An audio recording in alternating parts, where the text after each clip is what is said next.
नमो नमः। मैं डॉक्टर के L Meena, associate professor Sanskrit, government college Karauli.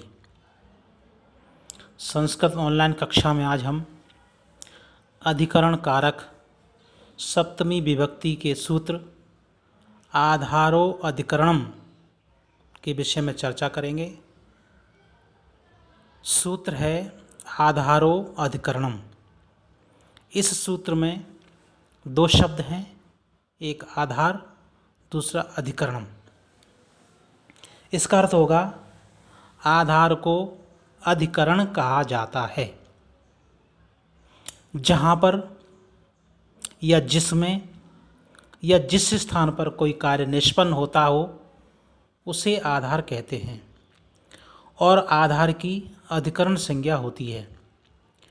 अधिकरण संज्ञक में सप्तम्यधिकरणे च सूत्र से सप्तमी विभक्ति का प्रयोग किया जाता है। इस प्रकार आधार को हम अधिकरण कहते हैं।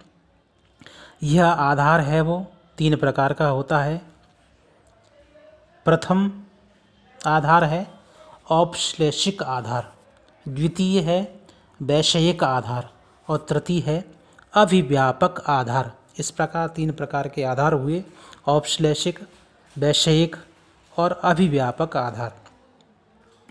उक्त तीनों आधारों में से प्रथम प्रकार का जो आधार है वह है औपश्लेषिक आधार। इसका अर्थ होगा उप का अर्थ होता है समीप, श्लेष का अर्थ होता है चिपकना, अर्थात जिसके साथ कर्ता का भौतिक संबंध हो उसे औपश्लेषिक आधार कहा जाता है। अर्थात शरीरगत जो आधार है वह औपश्लेषिक आधार कहलाता है। इसका उदाहरण है बालकः कटे आस्ते।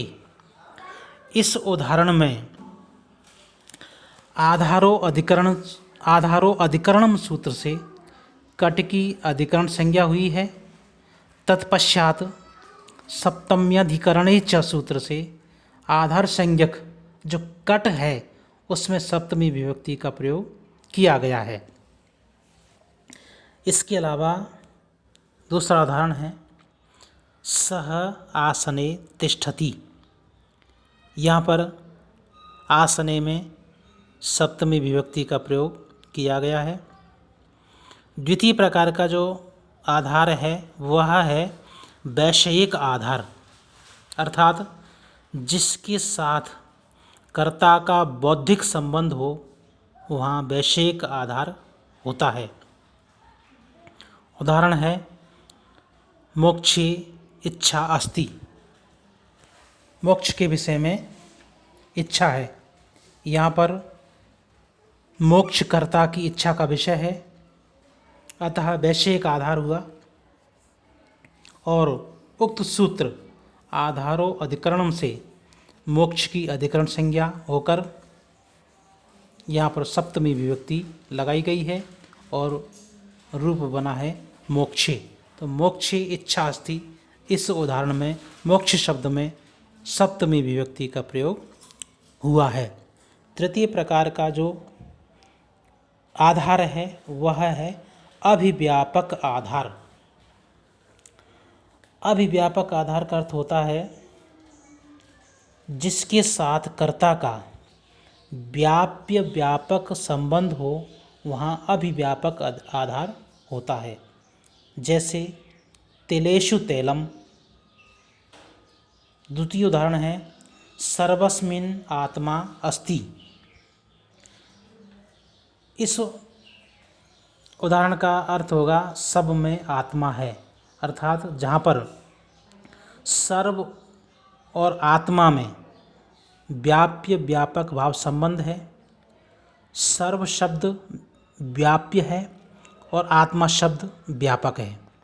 अतः उपर्युक्त सूत्र आधारो अधिकरणम सूत्र से सर्व की अधिकरण संज्ञा हुई है।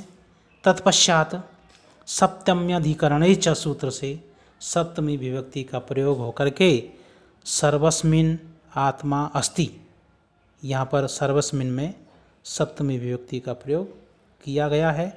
इस प्रकार आधारो अधिकरणम जो सूत्र है इसकी व्याख्या हुई।